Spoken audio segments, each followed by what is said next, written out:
All right, you're live. All right, thank you.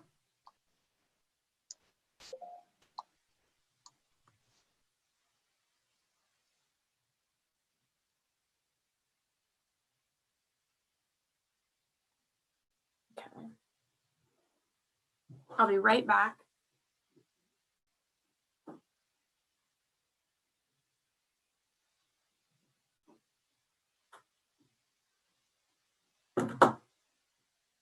I just wanted to go turn my phone off, which then I found my phone and saw that I had somebody trying to get a hold of me. Jamie, it makes me want to sign in to be able to, you know how Beth will type any questions, type here. Just hit refresh. It'll ask me though to sign in. So I don't know, do I sign in with Gerard? Yeah, so if you want to be able to type in anything, you have to be signed into your account. I can put that in there though. Okay, I'll try to sign in too. Thank you.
Jess, it's 6:30. If you want to just give me some idea of, if we have anybody on, I'll start if we have anybody on, but I don't want to start until a couple people start logging on.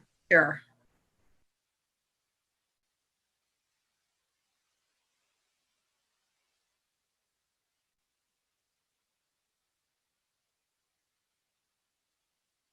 We have 3 watching, but one's probably including me. Okay. And maybe one's Jamie. Yeah. So I'll double check and I'll let you know when I see a couple more coming. Okay.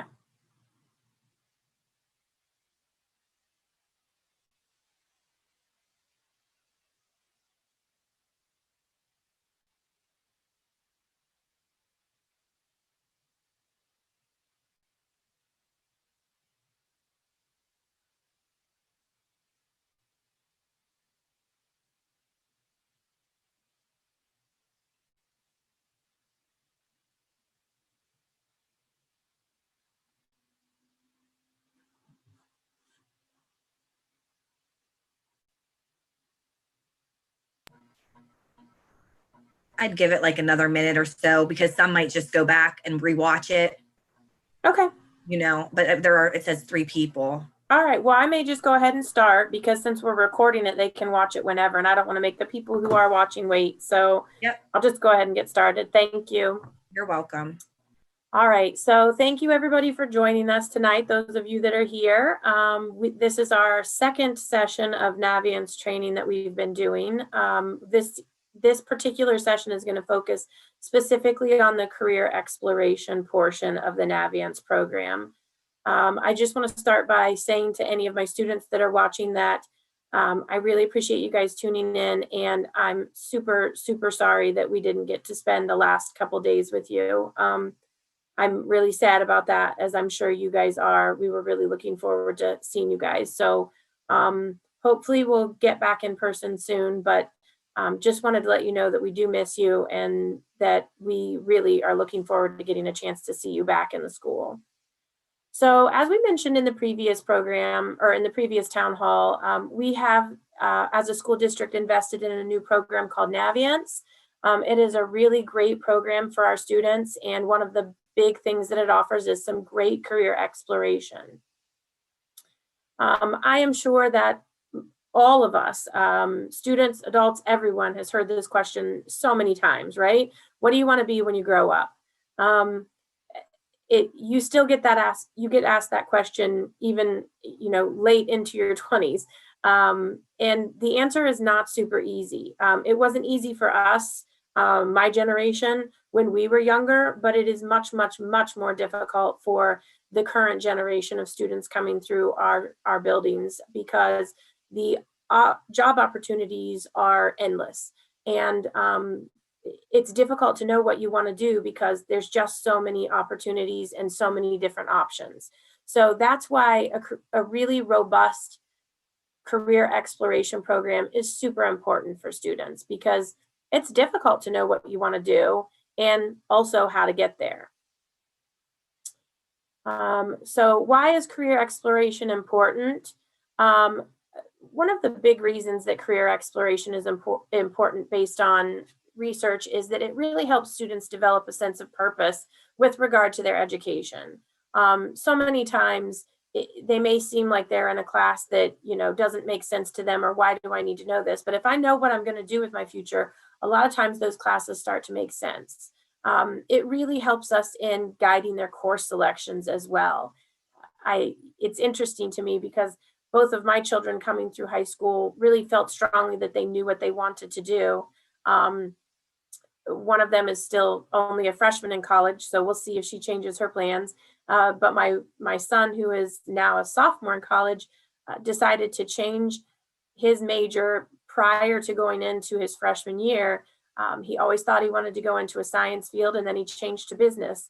And the ironic thing is he didn't take any business classes in high school. So I always found that kind of interesting that, he really felt strongly he was going to do science. And so he took all the science and math he could, but then he ended up in business, and he doesn't have the high school courses to give him that base knowledge. So we really want to make sure that as much as possible, we're having those conversations with our students early on, and we're helping them choose the courses that are going to guide them in the right direction. Sometimes choosing those courses might actually make them feel like they don't want to go into the field that they wanted to go into initially. And that's a good thing too.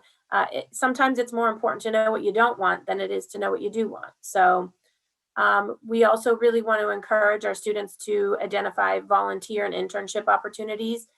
I personally feel like that's something that our students don't take enough advantage of. We need to help them look for internships and job shadowings and things like that. We also want to use this career exploration to help guide their post-secondary options. Do they want to go into the skilled trades? Do they want to go into something that requires an associate's degree? Do they want to go into something that requires a bachelor's, a master's, a doctorate, any of the above? So we kind of need to know that, and the career exploration helps us with that. And then finally, the career exploration is super important because you need to know and research these jobs before you go into them. What are the wages? What are the employment projections? And what do I need to know educationally as well? So I tell kids this all the time, right? Don't pick a job with a great vacation time. Pick a career that doesn't need escaping from. And I probably am both a good and a bad example of that.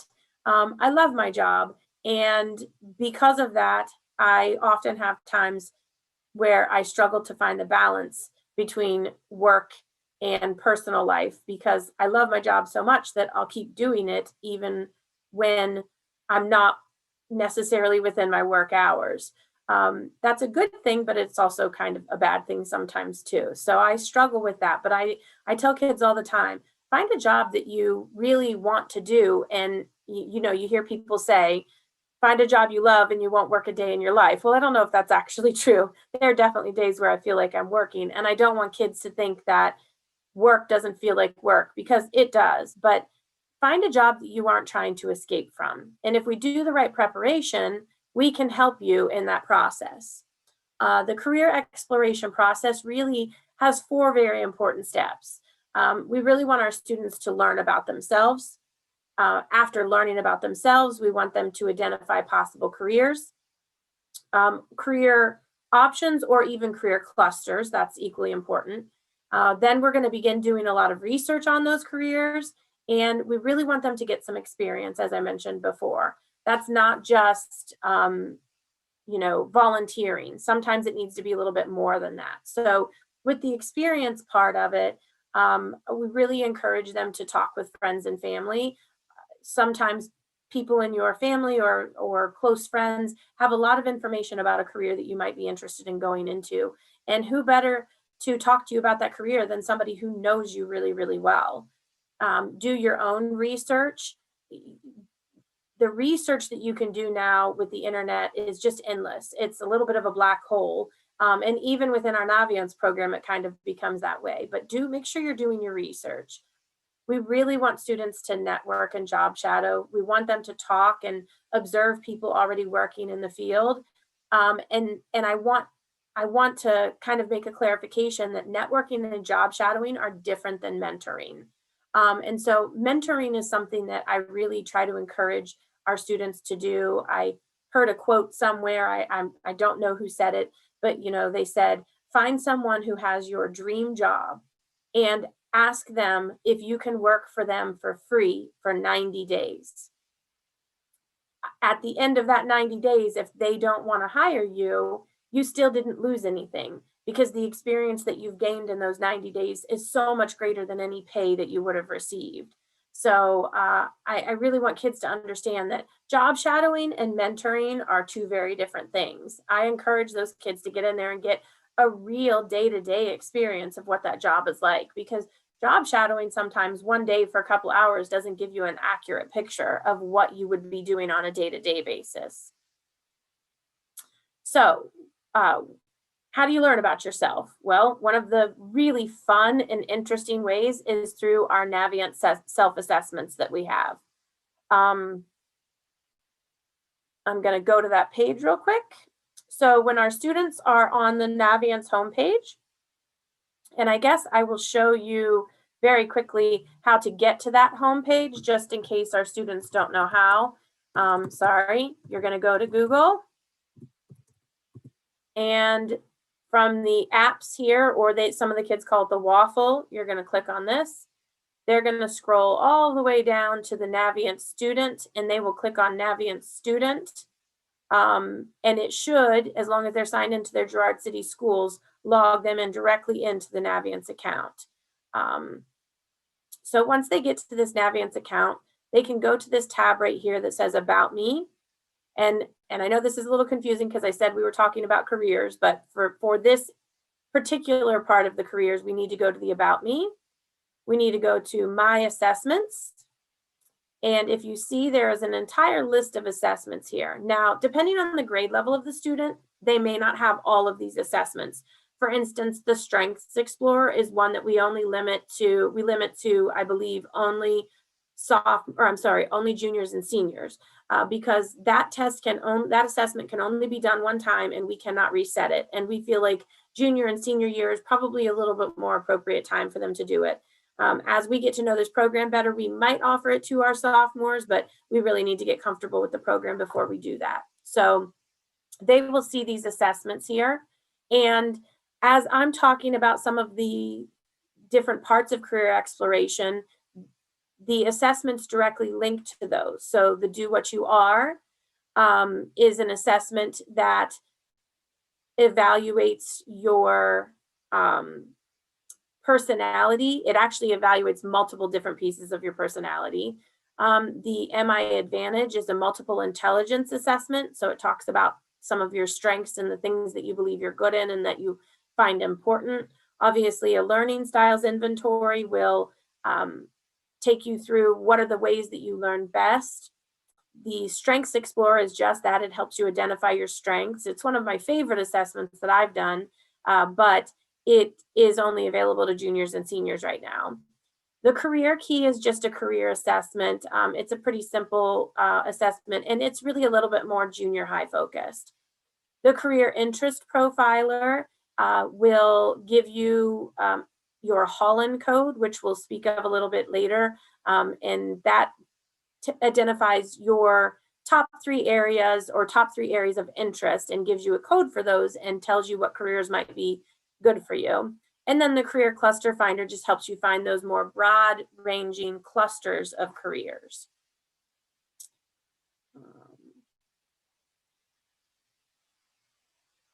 So as I mentioned, the 3 areas that you really want to assess when doing these self-assessments in Naviance are your personality, your interests, and then your skills. Your personality is really just what makes you who you are. And in the personality assessments, you will be answering questions that will kind of tell you whether you're an introvert or an extrovert, a sensor or an intuitive person, thinker or a feeler, a judger or a perceiver. And I know those things sound a little bit odd, but they really help to identify who you are as a person. For instance, you know, obviously one of the easiest ones is an introvert versus an extrovert. We're not going to see a person who is truly an introvert being very happy in a job that requires them to be extremely social and outgoing. That's not going to work with their personality type, and it's probably not going to make them very happy. So there are a couple different, let me see if I can click on this. So when they take the do what you are, it will give them their personality type, which is also referenced as the Myers-Briggs personality type. The Myers-Briggs assessment is a very, very, very long-standing, well-researched personality assessment. It's used often for career exploration. And as you can see here, it will give you a code of, you know, introvert versus extrovert, introvert versus extrovert, sensor versus feeler. And then you can see that as you move out, it starts to tell you, you know, different things about yourself, and then obviously what kinds of jobs might be good options for you. There's also, oops, wait a minute, I'm going to go back. I'm sorry. Oh, I must not have linked that, did I? I must not have. Okay. I had one more slide that I thought was linked on here. Let me see.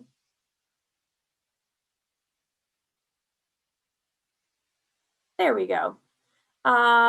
This discusses a little bit more about those personality types, as I mentioned. So for instance, an ESTJ.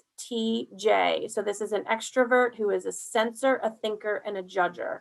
And if those are your 4 letters, then this is an explanation of you and kind of who you are and what you would possibly find interesting as a career. I took the assessment myself, so I could show you what the results look like. And this is my report, okay? I am an ENFP, okay? Meaning that this is a description of me. It does ask me if I believe that this description is very accurate, and I do believe that this description is quite accurate for me. It gives me my strengths and blind spots. It gives me things that would be very good for me for colleges that would make me happy at a specific college. Career satisfiers. So for me, I need a career that lets me work with lots of interesting, creative people. I need to be able to use my creativity to solve problems. I like work that's fun and challenging. I like work that lets me have my own pace and schedule with minimum rules or supervision, which is interesting. That's kind of true. I like to use my imagination. Those are all very, very true. My preferred learning styles are on here. My interpersonal negotiation style. And for parents who might be tuning in, just let me tell you that this particular assessment was amazing to me as a parent. I had my children take it, and having this little interpersonal negotiating style and preferred learning style was really important for me in communicating with my own kids. I feel like I know them pretty well. We have pretty good relationships, but when I had them take these, it really identified a couple areas that helped me communicate better with my kids. So for parents, you might find this very interesting. And the students tend to like it too. So, so far the students who have been doing this assessment really seem to like it a lot. This is the do what you are assessment, as I mentioned. So this is the kind of results that you would get from that. Okay. Oops, sorry guys. So then once we do the personality types, it's time to move on to interests and skills. The little quote here on the bottom is actually a quote from my late grandfather. My grandfather was a master watchmaker, which there are not very many of anymore. And I grew up spending lots of time in the basement of his house where his shop was. And I would sit next to him as he sat at his little tool booth or his little tool bench and fixed very expensive watches. And I loved watching him do that. And he seemed to like his job so much. And my grandpa always told me, find what you love and be the best at it. And that has stuck with me throughout my entire life. And I've told my own children that, you know, you're going to be happy in life if you're doing what you love and you're doing a good job at it. So when we talk about interests, the assessments that we have are going to break down interests into 6 categories. You're going to have realistic, investigative, artistic, go on to the next slide, social, enterprising, and conventional. If you look below these categories, I put a little explanation of what we're talking about. So, you know, people who tend to score very high in the realistic category are people who like to work with tools and machines, electronics, plants and animals too. People who are investigative are typically problem solvers. Obviously, artistic is a little bit self-explanatory. You like to be creative. You like to use your hands, be expressive, independent. People who are social really like to be helping others. Social isn't so much about socializing as much as it is about helping other people.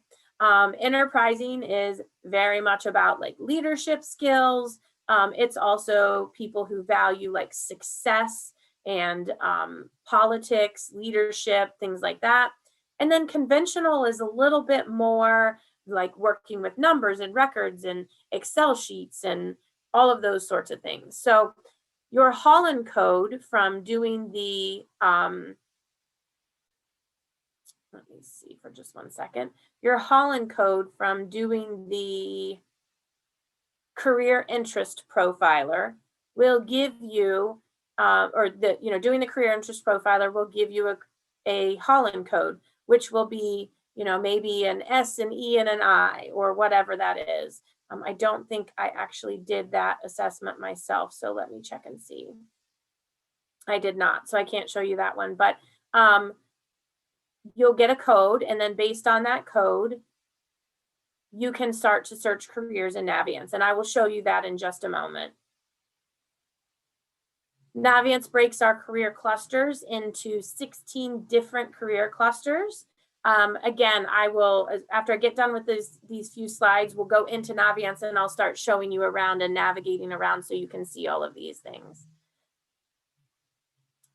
What we tell our students is there's some very important things to understand about what you need to explore with regard to career. You need to know what the educational requirements are. You need to know the wages. You need to know the employment outlook, the working conditions, the location, the benefits. When we, speak about these things, it's super important for you to understand. You're not going to be able to. I have a lot of kids who want to be, physical therapists now. They need to know that in order to be a physical therapist now, you need to have a PhD. That has been a recent change, but it's a change that is really important for them to understand when they think about how long they're going to have to be in school. I want students to understand wages. I had a very interesting interaction with a student just a couple days ago. He knows he wants to go into welding. He wanted to do a little bit of research into all of the different ways that he could go into welding, because a welder can have multiple different jobs. And one of the things that we were looking at were wages. You know, there was one type of welding where the annual income median was somewhere around 27,000. And then there was another type of welder that had an annual median income of 57,000. That's a huge difference. And you might want to pay attention to that before you start selecting what job you're going to go into. Employment outlook is equally important. There are some jobs that, unfortunately, in 10 years may not be around. There are jobs that are going to be done by machines and computers that we don't need people to do anymore. So make sure you're selecting a job that has a good employment outlook. Working conditions. You know, it's important for you to consider working conditions. I probably would not be a super happy person if I had to work outside in the cold, because I don't deal well with the cold. I'm a big baby about it. So it's important for me to know that if I was doing a job that required me to work outside in the cold, I probably wouldn't be super happy. Location is equally as important. You know, I'll use my son as an example of this. He loves snowboarding. He might want to get into a job that has something to do with snowboarding somewhere down the road. And if he wants to do that, this area is probably not the best area for him to be in. We have some ski slopes and snowboarding slopes a little bit, you know, a little bit of a ways from here, but there's not a lot of job opportunities. So if he wants to do that, he's probably going to need to go someplace else. If he wanted to sail boats, he's probably going to have to go someplace else, you know. So location is important. Benefits are important. And we do have those discussions with our kids. You know, do you want to find a job where you have a pension, possibly, where you know that you can retire at a certain age? Are you less worried about that? Do you care about health insurance? Do you care about sick days? Those benefits are all very important things to think about. And then obviously, probably most importantly, the tasks and responsibilities that you're going to have with those jobs. So before we move on to the Naviance portion of me showing you around, you know, just kind of in closing, in the end, it is your future. It's yours to decide what you want to do, and you can use these tools that we have for you in a way that you can go on to the next step of your life feeling very informed, or you can choose not to use them and you can feel like you don't know what you want to do next. So in the end, it really is your future to do with what you want. And we just want to do our best to help you find the possible options for that future. This PowerPoint will be put up on our website. So we put some links on here for our webpage. You can contact me via email, or this is my direct extension at school. Now we are going to move on to the Naviance part of it. So when we go to the Naviance homepage, well, hold on just one second. It's going to make me log back in. There we go. Now I can. Nope, I can't. So I'm going to have to log back in. Sorry, guys. Didn't realize I was in there for that long.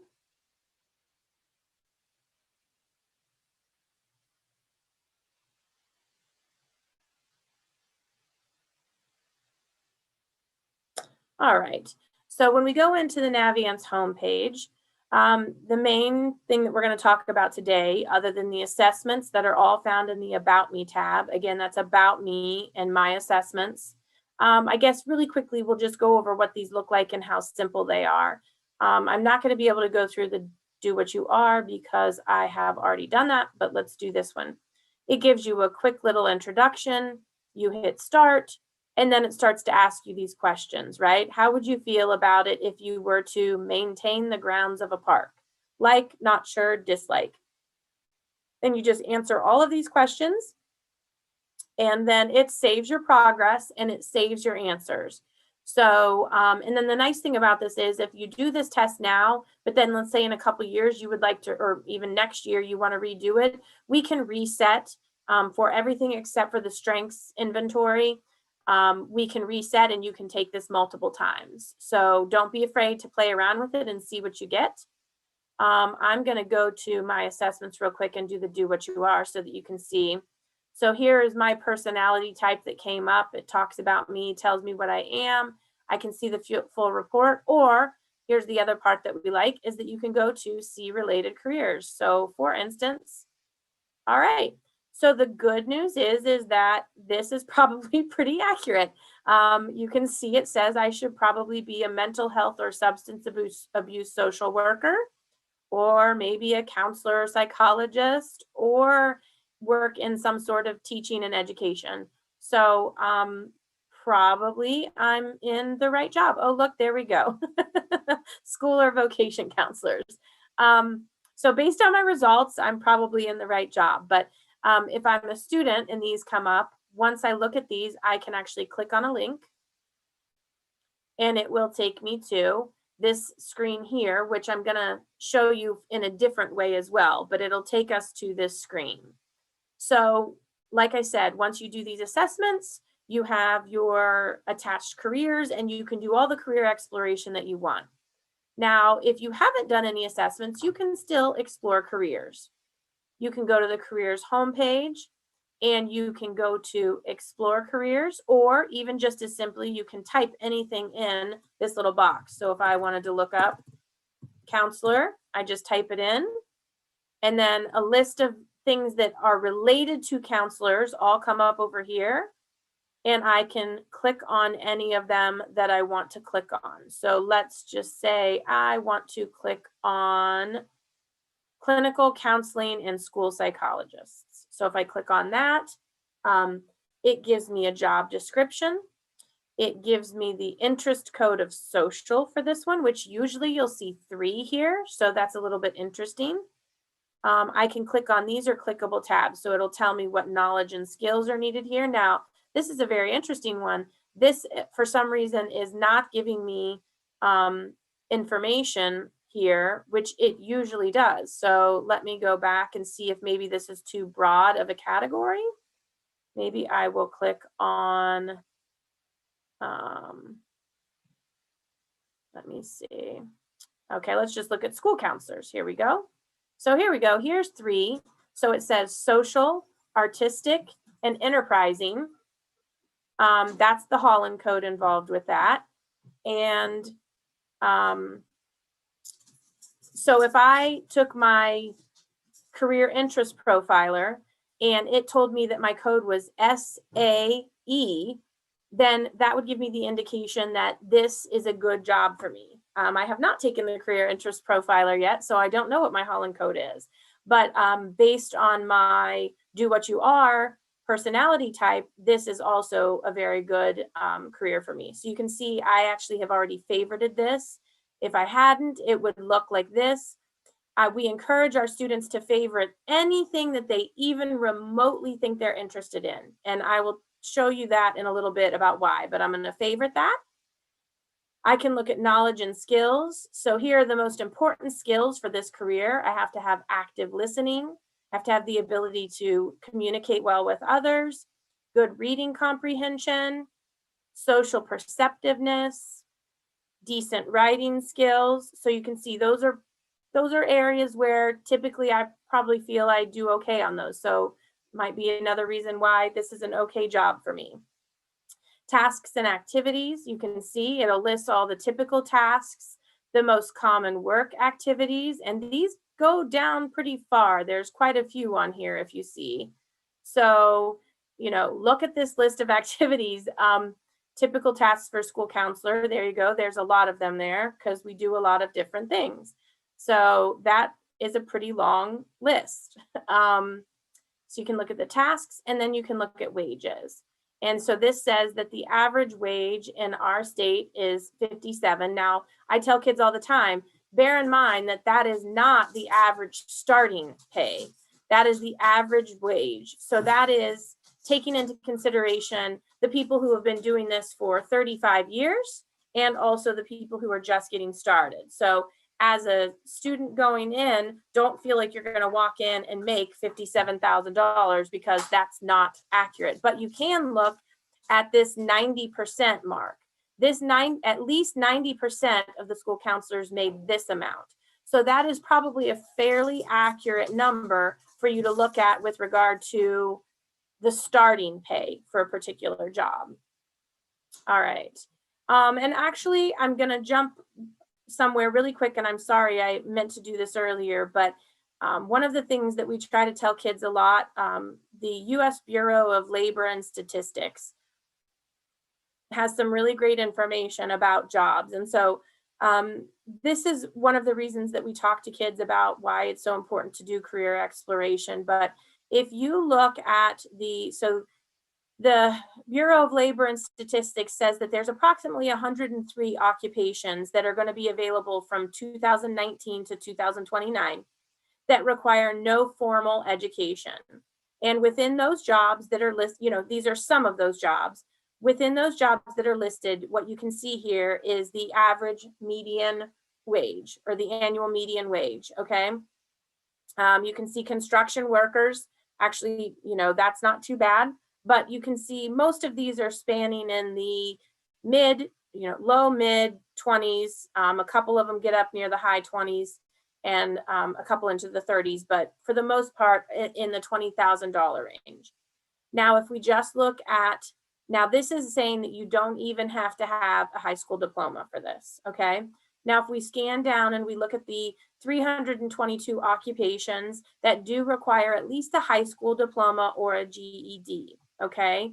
Again, this is from 2019 to 2029. They list the jobs here, and you can see we're already starting to see a slight increase in the annual median wages, okay? If we bump up to an associate's degree or post-secondary non-degree or some college, okay? So what you will see in here is nursing assistants, even LPNs are included in this, preschool teachers, medical assistants. This has a much larger range. As you can see, we've got the teaching assistants at 27, almost 28,000, ranging all the way up to LPNs and computer support specialists, making the high 40s into the 50s. So this has a lot of range in it, including the truck drivers as well. And remember, this is a median wage. So you might talk to somebody who says, oh, I know somebody who's a truck driver and they make way more than $45,000 a year. That is quite possible. This is just giving us the median annual wage. Now, if we move up to a bachelor's degree, we've got 169 occupations that require at least a bachelor's degree or more. One of the things that I'd like to go back to very quickly, though, that I talk to kids about is, if you see there's 169 occupations here, but if we go back to the, and there's 100 in the associate's degree, but if we go back to the jobs that have high school diploma or equivalent, we've got 322 jobs there, okay? So I do tell kids a lot that, some of the skilled trades that require simply a high school diploma and then on the job training are still very good jobs, and you can make good money doing those jobs. Usually those do fall into, though, this associate's degree or post-secondary non-degree. So that would be where we're talking about some of the, on the job training and apprenticeship programs as well. So when we go to bachelor's degree, you can see now we're talking some pretty big jumps here. If we look at this bachelor's degree in this particular category, elementary school teachers tend to be the lowest paid in this category at around approximately $60,000 a year. And then you bump all the way up to, you've got some entertainment managers and things like that, as well as software developers that are up around 6 figures, which is considerable. And then you've got your master's, doctoral, and professional degrees. And once you bump into that category, again, you can see that you've got some pretty big numbers here. Unfortunately, I might be some of the lowest paid in this category, because this is me with a master's degree making, in the 50s for a counselor, versus you've got lawyers who make 6 figures, nurse practitioners. So, really important when we talk about wages that the kids understand the difference between what a degree will get you and whether or not that's important for the particular job that they want to have. So I'm sorry that I bounced around there, but wages is what made me think about it. So we can look up wages. As I said, under careers, we tell you to favorite them. Now I'm going to go back to exploring careers. Let's go back to our home. So you can explore careers by just typing in there. You can explore careers by looking up a keyword. You can go to a category. So these are all categories that they have given us. Okay. These are the 1, 2, 3, 4, 5, 6, 7, 8, 9, 10, 11, 12, 13, 14, 15, 16, 17, 18, 19. You can see there's about 20 some categories there. If I know what my Holland code is, I can put in my Holland code. So I can say, oh, I'm definitely social, I'm investigative, and I am enterprising, let's just say.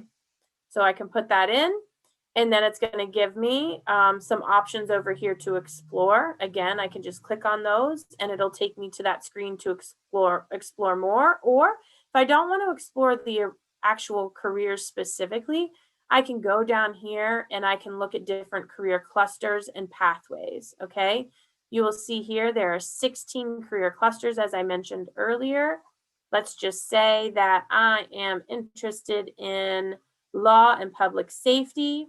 I can click on that and I can say, oh, I'm really interested in security and protective services. So if I click on that, it will take me over to security and protective services. It will give me an overview, typically what kind of credentials are needed. This is that employment outlook that we discussed that is super important. Okay, so here it says these should be favorable through the year 2024, meaning that there will be enough employment growth to offer opportunities to the people who are getting those degrees. What I really like as well is this plan of study. I find this very helpful for me. This is their high school here, and then this is post-secondary. Sometimes some of our higher level courses, a lot of times kids feel like they don't need them. So I've had kids say to me, you know, well, I'm not planning on going into be a doctor or anything, so why do I need chemistry or physics? However, if you look at this plan of study here, this is talking about law or security and protective services. If you notice, you will see that chemistry and physics or forensic science are on here, as well as trig, which a lot of kids will say to me, you know, well, why do I have to take the higher maths? Well, these are the suggested plans of study for that path. Then if you, let's say you look at this and you think, no, it's not exactly what I want, you can always go down below a little bit and look at related occupations. There might be something down here that's a little bit more like what you want to do. So let's say, no, I think I really want to be more like a security guard. So I'm going to look at security guard. Now, if you see, when I looked at the security guard specifically, it took me back to this page where we have the Holland codes and the tasks and activities. This is not where anytime you pick the occupation, you will not see the employment outlook and the plan of study. Those are actually specific to the career clusters. So you have to go to, again, the let's go to law and public safety career cluster. This is a little bit different than the one that I just showed you. Here it says employment in this area is projected to grow about 5% through 2024. So that's good. And then additionally, wow, you can see there's a lot of related occupations here. You can click on any of them again. And then there's also these related majors. And this is important because sometimes students don't always understand what majors they could go into that would lead to a job. So for instance, I was just speaking with a student not too long ago who is very interested in possibly working in the FBI at some point.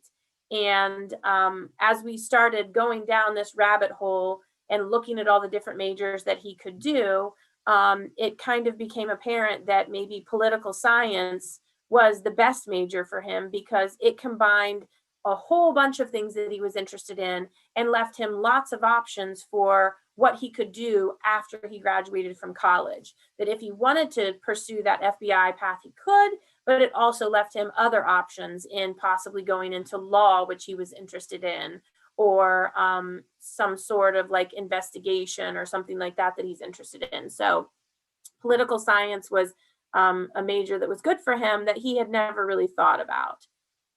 So if we go back to our career home, you can see if I click on careers I'm thinking about, that will be all of those ones that I've favorited. I've worked on this with lots of different kids, so that's why you see such a broad range of, I don't really want to be an anthropologist, but I saved it because we were working with a particular student.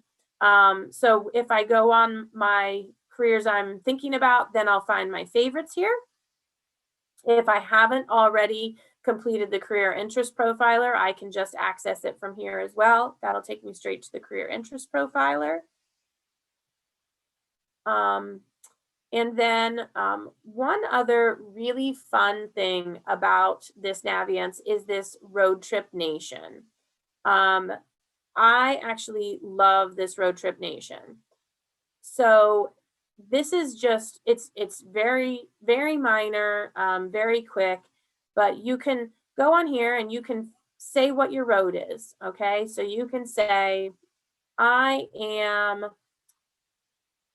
it doesn't matter what I'm doing as long as I'm gonna say accomplishing goals, okay? That's not necessarily me, but let's just say that.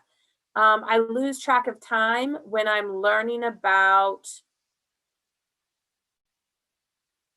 fashion. Let's pick fashion. And what interests you most? I'm also interested in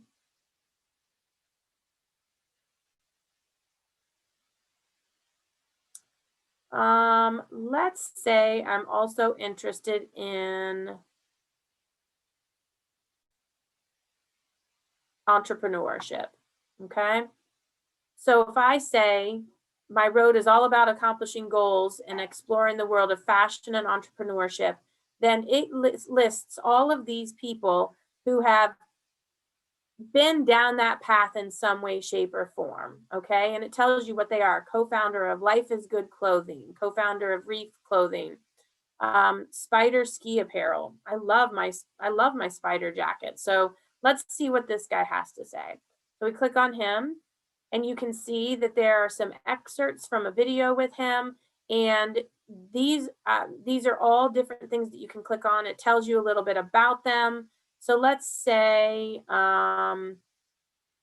let's just click really quickly the 15 years from now. I don't know what this video is, but let's click this and see. I don't know. You just have to ask yourself the question, if 10, 15 years from now, you look back and say, should I have done that differently? And I don't think you want to be in a position to say, yeah, I should have done that differently, because you can't get that time back. So just a very short excerpt about, making sure that you use your time to the best of your ability and don't have regrets looking back. It's not like when I was your age, I had this kind of plan that led me to here. It's not like that. Usually things just go along as a progression of your interests and what you like to do. And so again, that's another thing that we talk to students about, is there's no one plan. I can't tell you exactly how to get from here to here, because everybody gets there on their own way. So I really like this. I find it very interesting. We said, go find that person who has your dream job and shadow them for 90 days, or work for them for 90 days. Sorry. These are other examples of ways to kind of look around at people who might have jobs that you would be interested in and see how they got there, what advice they have for you. I did this actually with the student who was interested in working for the FBI. We found a couple videos, and it was quite interesting because one of the videos was someone who currently works for the FBI as a special agent, which is what the student wanted to do. And she specifically said that your major in college actually doesn't have that much to do with it, that you can get there by lots of different ways. So don't pick a major specifically to get to the FBI, pick a major that you love. And that's why we ended up switching to the political science for that student, because that seemed to be a good major that would give him a good possibility of getting in there, but it also was very much a major that he loved. So I think that is about it for tonight. Again, when your students are on their home screen, if they go to their careers home, you can see they can explore careers, they can explore career clusters. Here's where they can actually assess or access all of their assessments. So they're right here, or they're under the About Me. Let's see, then you explore more for the road trip. So I think that's it. Please make sure, students, that you favorite anything you're interested in. So that helps me a lot, because then I can see it on my end. So for instance, I showed you where my demo student is, and I want you to see that when I go on my end of it, I can see the things that have been favorited. So now when I have people that come into the building that might be interested, that might be coming in for a specific career, I can actually go into this program, Mrs. Cochran and I can go into this program, and we can find the students who have those interests, and we can set you up with those people. So please make sure that you favorite those things. It helps us a lot on our end.